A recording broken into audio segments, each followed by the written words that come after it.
On va faire pause par là, comme ça, nous, on va s'intéresser à Monsieur Kara Lion, artiste,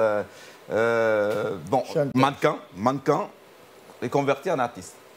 Oui, pas que, hein, parce que moi, je l'ai vu dans un film.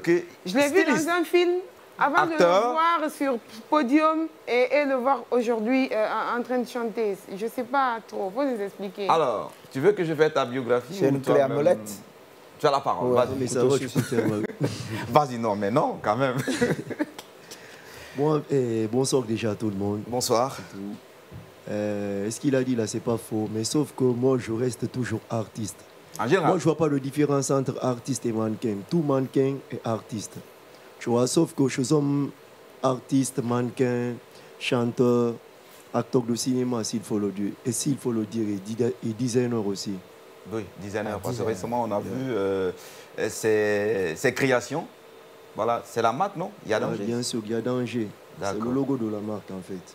Alors, aujourd'hui, pourquoi? Parce que le monde, presque tout Conakry t'a connu en tant que mannequin. Tu as même représenté la Guinée à l'international en tant que top modèle. Hein. C'était en 2020 2018. 2018. Ouais, et voilà, en tout cas, c'était une belle carrière.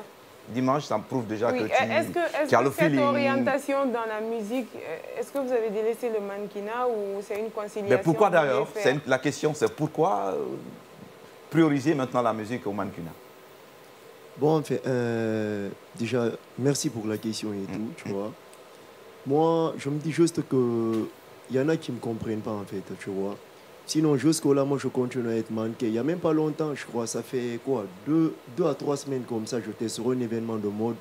L'événement s'appelait Sita. C'était un très grand événement où il y a eu jusqu'à 86 mannequins qui sont venus d'ailleurs, 45 autres stylistes qui sont venus d'ailleurs, tu vois, pour venir assister à cet événement. Mais tu vois, tu sais, quand tu as beaucoup d'activités là, quand tu as beaucoup d'activités dans lesquelles tu te lances, tu vois, donne de la force à une activité qui n'est pas encore trop connue de toi, tu vois. Je pense bien que jusqu'ici, tout le monde me connaît déjà en tant que mannequin. Tout le monde, en fait, me connaît en tant que mannequin, tu vois. Mais sauf que dans la musique, tu vois, c'est pas...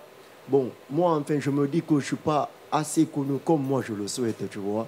Donc, c'est ainsi que je me suis dit de donner un peu de la force aussi à cette activité de moi, mais sans changer de métier, quoi. Mais est-ce que ça peut arriver, Kindom, peut-être tu peux m'aider à donner la réponse à cette question. Est-ce que quand tu as beaucoup de casquettes, tu es dans beaucoup d'activités, est-ce que c'est possible que les deux toutes ces activités vont au même pied d'égalité? Peut-être, d'autres vont balancer. Et toi, par exemple, on t'a connu beaucoup plus mannequin, les gens t'ont adoré dans ce métier, et j'ai comme l'impression que tu veux prioriser beaucoup plus la musique. Ouais. Forcément, moi, je me dis qu'il va prendre un là-bas. Voilà, soit il va prendre la musique, mais c'est une partie qui va dominer en fait, quoi.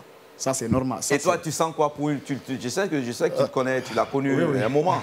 Tu sens quoi aujourd'hui? Ce que je suis en train de voir, je sens que si on ne fait pas doucement, il va balancer dans la musique. Dans la musique. Ça, alors, c'est vrai ça? Totalement, il va forcément balancer dans la musique. Il n'y a pas que moi, tu vois. Il n'y a pas que moi. Il n'y a pas que moi, j'ai assez de casquettes, en fait, tu vois. Il y a de ces artistes qui l'ont fait. Je te donne un exemple avec Jaden Smith. Lui, il a été acteur de cinéma, il a été chanteur, tu vois, il a été mannequin. Le fils de Will. Oui, le fils de Will, justement. Will Merci Smith, vraiment. Ouais. Tu vois, tout dépend de l'organisation, en fait. Il faut juste te planifier, tu vois, et après, ça va, tu te lances. Oui, peut-être qu'il est vraiment sûr de lui. Moi, ma question, ce n'est plus... parce que moi, il m'a donné un tout petit peu, mais ce n'est pas clair encore par rapport au cinéma. D'accord. Ok. Ben, le cinéma, je ne pense plus. Hein. C'est une vieille histoire, ça. Non, le cinéma, je suis toujours dedans. C'est une vieille histoire, ça, Kara. Attends, quelle est ta dernière production cinématographique? Laisse-moi te dire. Ta dernière apparition. C'est une petite discrétion, mais même là, on est sur une télé-réalité, tu vois. D'accord. Ouais, qui veut que sur toi? Pardon? Sur toi ou bien c'est... Non, il n'y a pas que moi, tu vois. Mais je fais quand même partie du projet. Des acteurs. Alors, ça marche. Moi, j'ai envie de comprendre. Est-ce que, puisque j'ai comme l'impression que vous avez commencé plus par le mannequinat que la musique, est-ce que ça veut dire que vous n'arrivez pas à vivre de votre premier amour, entre guillemets, qui est le mannequinat? Votre première passion? Oui, c'est pas forcément la raison. La musique, en fait, sérieusement, moi, ça n'a jamais été un rêve. Je l'ai ressenti, je me suis lancé et après, j'ai essayé un truc, ça marcher. Mais est-ce que le mannequinat arrive à vous faire vivre? à me faire vivre. Bon, ça dépend. Alors aujourd'hui, moi, la question elle est simple. Je te garantis quand même, je te garantis pour le mettre un peu à l'aise, je te garantis quand même qu'il n'y a pas assez d'événements de mode en Guinée. Comme un peu en Europe, où tu peux avoir des défilés de mode à chaque semaine, à chaque semaine, à chaque semaine. Tu vas avoir plusieurs contrats. Voilà, tu vas avoir plusieurs contrats et ça va te mettre en activité en fait, tu vois. Aujourd'hui, tu fais quel genre de musique? Moi, je fais de la dancehall, je fais de l'afro-love aussi. Afro-love? Yeah. D'accord, il n'y a pas de souci.